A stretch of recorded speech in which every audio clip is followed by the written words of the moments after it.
معقدة في حين المنتخب المصري مطالب بتسجيل الكرامة التي ستنطلق في هذه الأثناء لصالح المنتخب المصري.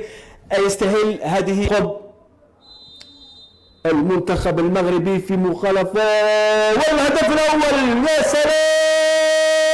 المنتخب المغربي يسجل أول أهداف في المباراة بعد مرور 10 دقائق لعب، في وقت كنت أقول أن الكرات والمخالفات الثابتة هي من ستصنع الفارق أمام نظيره المصري، وتتعقد المأمورية نوعا ما لصالح المنتخب المصري من أجل العودة في النتيجة، خاصة بعد الفوز لحد الآن المحقق لصالح كأس أفريقيا للمنتخبات.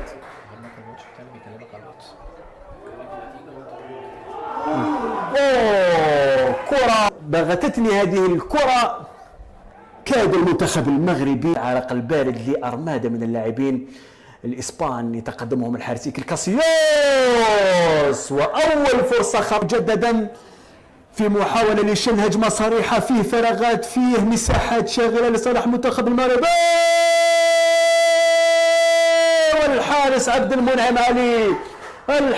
الحكم يترك مبدأ الأفضلية، البحث عن التوزيع من هناك، دخول في منطقة العمليات، طه بن غزيل ينقذ الأكاديمية، يأكد علو كعبه ويرد على حارس المنتخب المصري عبد المنعم علي، واحدة بواحدة المنتخب المغربي يبقى محافظ على عذرية شباك، لا يترك أي مجال للصدفة، يريد استغلال كل الفرص، وهذه تمريرة خاطئة، حذاري الخطأ، الرافع يعود مجددا، خطيرة،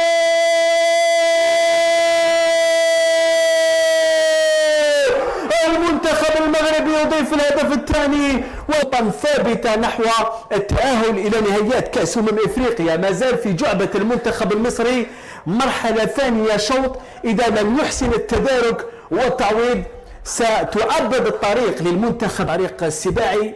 توغل في الوسط، الاعتماد على السرعة والمهارة، اللاعب رقم 6 يدخل في منطقة العملية، البحث عن التوزيع، المنتخب المصري يقلص الفارق، خطأ من الحارس طه بن غزيل، والمجل هدف تقليص الفارق 2 مقابل هدف 1. أيمن عبد العزيز مثل ما تتابعون بالتصوير البطيء يبعث الصراع مجددا بن غزيل طه